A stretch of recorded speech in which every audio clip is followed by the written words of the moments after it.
औज़ुबिल्लाहिमिनश्शैतानिर्रजीम बिस्मिल्लाहिर्रहमानिर्रहीम। अस्सलाम वालेकुम डियर स्टूडेंट्स।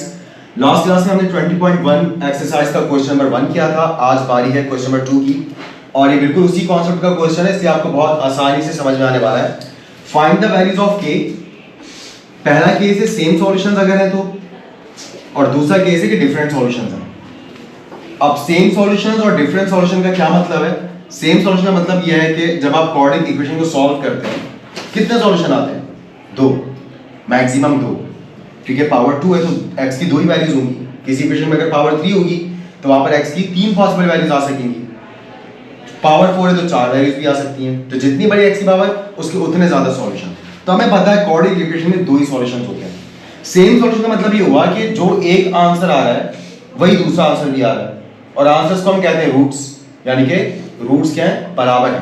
तो पहला केस इक्वल रूट्स का केस है, और आप जानते हैं इक्वल रूट्स के केस में जो डिस्क्रिमिनेंट होता है वो किसके इक्वल होता है? 0 के इक्वल होता है।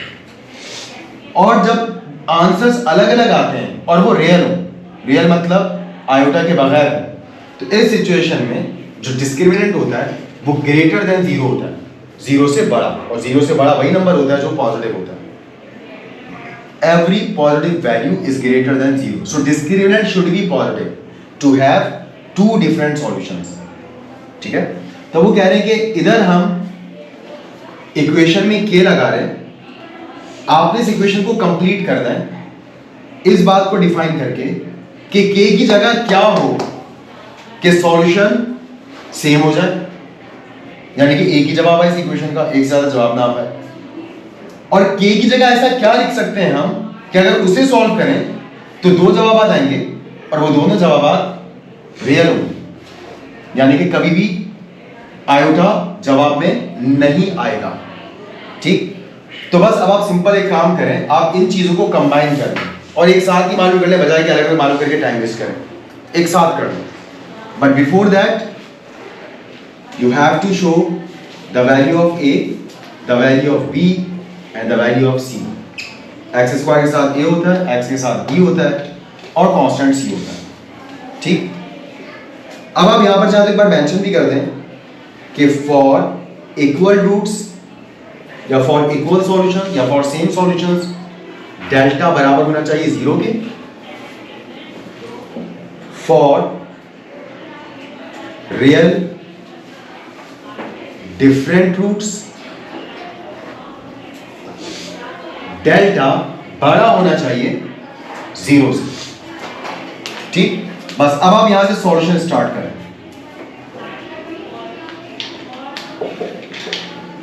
तो हमें पता चला कि डेल्टा 0 से बड़ा चाहिए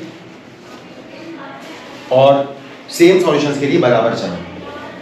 तो बस अब आप यहां पे डेल्टा की जगह उसका फॉर्मूला पुट करें। Delta is the part of quadratic formula that is always existing under root. Under root part of the formula क्या होता है? b square minus 4ac। b क्या है? -3। a क्या है? 1। c क्या है? k, जिसकी हमें वैल्यू मालूम करनी है। स्क्वायर से माइनस आपको पता खत्म हो जाता है। स्क्वायर मतलब 2 बार लिखकर मल्टीप्लाई करो, minus minus plus, 3 3 9 minus 4k। अब k की वैल्यू मालूम करने के लिए k को अकेला करना है। 9 इधर प्लस में, वहां पे जाके किसमें हो जाता है? माइनस में। Minus 4k minus 9। अब आप इस वक्त इनइक्वालिटी पर काम कर रहे हैं, और आपको पता है जब आप इनइक्वालिटी पर काम करते हैं तो जब माइनस से माइनस कैंसिल होता है तो इनइक्वालिटी का साइन बदल जाता है, पलट जाता है। या अगर यहाँ कोई माइनस की वैल्यू मल्टीप्लाई कर रही हो और वहां पे जाके माइनस की वैल्यू डिवाइड करे तो भी ये पलट जाता है। या अगर यहाँ माइनस की वैल्यू डिवाइड कर रही हो और वहां पे जाके मल्टीप्लाई करे तो भी पलट जाता है। यानी कि मल्टीप्लिकेशन डिवीजन में कोई नेगेटिव वैल्यू इधर से उधर मूव करती है ना, तो ये साइन बदल जाता है। एडिशन सब्ट्रैक्शन में कभी नहीं बदलेगा। कोई चीज इधर जैसे 9 इधर प्लस में था, वहां ले गए, प्लस में था माइनस में हो गया, तो ये कुछ नहीं फर्क पड़ा इस पर। लेकिन अगर कोई माइनस की वैल्यू मल्टीप्लाई हो रही है और वो डिवाइड हो जाए, डिवाइड हो रही वहां जाके मल्टीप्लाई करवा दें तो ये बदल जाएगा। ठीक? और माइनस से माइनस कैंसिल करने का भी यही मतलब है कि माइनस इधर -1 इधर मल्टीप्लाई कर रहा था, वहां पे जाके -1 ने डिवाइड किया तो माइनस माइनस क्या हो गया? कैंसिल हो गया। तो हमने डायरेक्ट ही कर दिया, तफसील में जाना। तो चलिए हम यहाँ पर आपको समझाने के लिए ऐसे करते हैं कि k को ऐसे लिखते हैं और हम यहाँ ये शो कर देते हैं कि माइनस साइन को एक्चुअली में -4 ने जाके डिवाइड किया है, क्योंकि जब स्विचिंग मल्टीप्लाई से डिवाइड या डिवाइड से मल्टीप्लाई में होती है तो साइन ही बदली जाती वैल्यू की। अगर ये +4 मल्टीप्लाई कर रहा होता तो वहां पे जाके +4 ही डिवाइड करता, -4 मल्टीप्लाई कर रहा तो वहां पे जाके -4 ही डिवाइड कर रहा है। लेकिन क्योंकि -4 मूव हो गया है और मल्टीप्लाई से डिवाइड में चला गया है तो ये साइन जब कैसा हो जाएगा, ऐसा हो जाएगा, माइनस से माइनस कैंसिल।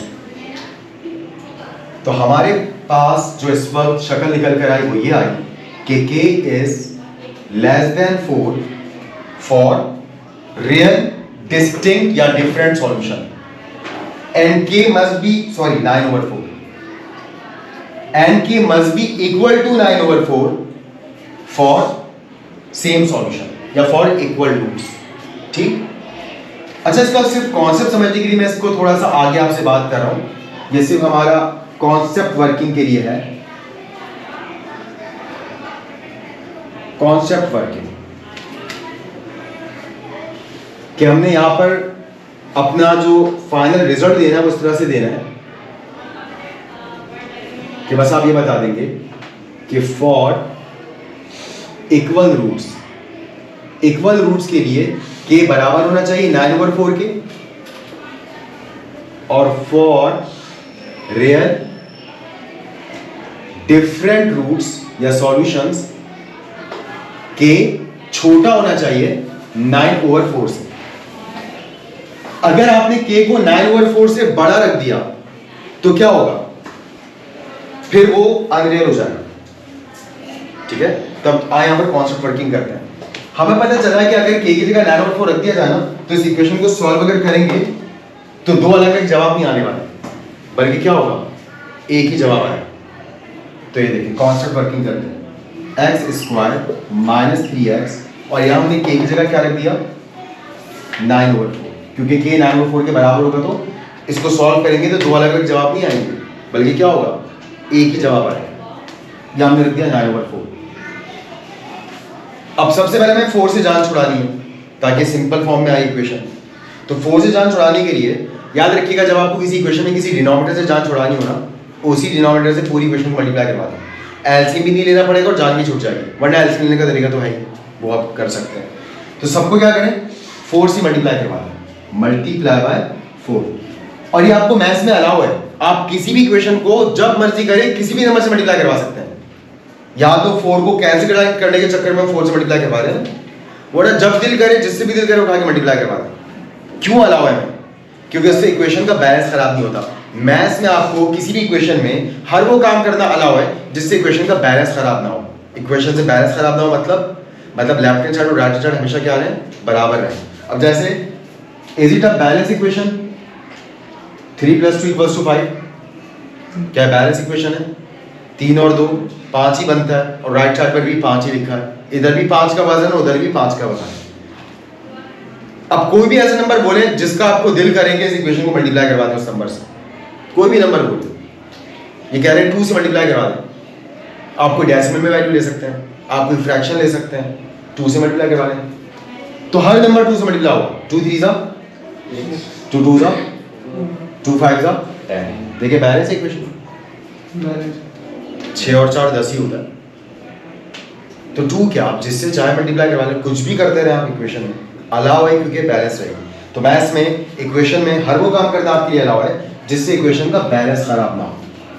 तो हम 4 से सबको मल्टीप्लाई करवा रहे हैं। देखिए 4 × x² क्या हो जाएगा, तो इक्वेशन आएगी 4x² - 12x + 9 = 0। ठीक, तो b² - 4ac = 0। अब b जगह आप क्या पुट कर देंगे, -12 - 4ac, a की जगह क्या पुट करेंगे आप, 4 a, हाँ यहाँ से 4, और c 9। अच्छा माइनस तो खत्म हो जाएगा, 12 का स्क्वायर क्या हो जाएगा 144, 4 4 ज़ा 16, 16 9 ज़ा 144 - 144 2। तो स्क्वायर रूट के अंदर क्या आ गया, 0 आ गया। अब स्क्वायर रूट के अंदर 0 आ गया तो सिर्फ क्या रह गया, -b/2a रह गया नीचे। तो इसका जो जवाब आएगा वो सिर्फ क्या आएगा, -b, b का मतलब -3 और नीचे 2a, a का मतलब 1। यानी कि अगर आप इस पूरी इक्वेशन को सॉल्व करें ना, चाहे क्वाड्रेटिक फॉर्म में से करें या मिडिल नंबरिक मेथड से करें, आखिर में जवाब आना है आपके पास 3/2। सिर्फ एक जवाब आएगा 3/2 अगर के क्या हो 9/4। ये कौन सा साइन है? Less than. यानी कि अगर आप रियल सॉल्यूशंस लाना चाहते हैं, डिफरेंट और रियल सॉल्यूशंस, तो के की वैल्यू 2.5 से क्या होनी चाहिए? छोटी होनी चाहिए। तो 2.5 से छोटा क्या नंबर होगा? 2, 1, 0, -1, -2, -3, -4, -10, -50, -100, -500, -1000, -1 करोड़, 1 खरब, 1 खरब, 10 खरब, जो चाहे रखते हैं। आपके पास हमेशा क्या आएंगे? रियल सॉल्यूशंस आएंगे। तो हम यहाँ पे अगर 2 रखते हैं, चले वो भी साबित हो गया कि जब 2.5 से बड़ी वैल्यू रखी तो क्या हुआ? माइनस में आंसर आ गया, यानी कि वो क्या हो गया? अनरियल हो गया, क्योंकि रूट के अंदर माइनस आएगा तो क्या लग जाएगा? आयोटा लग जाएगा, और आयोटा लगने की वजह से वो अनरियल हो जाएगा। तो b² - 4ac, अब जब आप रखेंगे तो अब जवाब पूरा प्लस में आएगा। b मतलब -3 का स्क्वायर -4, a का मतलब 1 है और c का मतलब 2 है। स्क्वायर से माइनस खत्म, 3 का स्क्वायर 9, 4 2 8, 9 - 8 1। तो स्क्वायर रूट में क्या आ गया? 1 आ गया, और 1 प्लस में है। तो जो भी b होगा उसके साथ 1 प्लस भी होगा और 1 माइनस भी होगा, तो दो अलग अलग जवाब भी आएंगे। और क्योंकि आयोटा अब नहीं आएगा तो ये जवाब रियल भी होंगे। तो आप देख सकते हैं कि हमारे पास जो आंसर है पूरा वेरीफाई भी हो रहे हैं। क्या वाकई के को कैसे सेट करें कि कैसा जवाब है? यानी कि अब हम यहाँ खुद से प्लान कर सकते हैं, इस इक्वेशन को सेट कर सकते हैं कि के की जगह क्या हो तो कैसा जवाब है।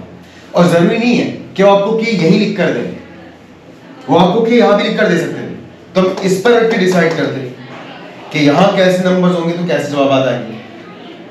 वो के यहाँ पर भी रख के दे सकते थे x² के साथ, फिर हम इसको रख के डिसाइड करते हैं कि यहाँ क्या नंबर्स हो तो कैसे जवाब आएंगे। ठीक, तो पूरा कॉन्सेप्ट के साथ समझ में आया। तो खैर ये कॉन्सेप्ट वर्किंग थी। सॉल्यूशन बस आपका इतना है कि जब कभी भी आपको कोई कहे कि सेम सॉल्यूशन डिफरेंट सॉल्यूशन लाने हैं, पता लगाओ कि वैल्यू क्या होगी। तो बस सिंपल आपने ABC लिया और जो प्रॉपर्टीज उनको लगा दिया। हमें पता है कि सेम सॉल्यूशंस के लिए डिस्क्रिमिनेंट 0 के बराबर होना चाहिए और रियल डिफरेंट सॉल्यूशन के लिए डिस्क्रिमिनेंट 0 से बड़ा होना चाहिए। तो डिस्क्रिमिनेंट 0 से बड़ा रखा था, बट के की वैल्यू 9/4 से छोटी आई। हाँ भाई, क्योंकि वो चेंज हो गया ना, तो चेंज होने की वजह से पता चला कि के की वैल्यू 9/4 से क्या रखनी पड़ेगी? छोटी रखनी पड़ेगी, कम रखनी पड़ेगी। तब कहीं जाके आप जो है वो इसको रियल सॉल्यूशंस पे इस इक्वेशन को सेट कर सकेंगे। ठीक, एक और पार्ट हम करेंगे बट नेक्स्ट लेक्चर में। फॉर द टाइमिंग अल्लाह हाफिज़, टेक केयर।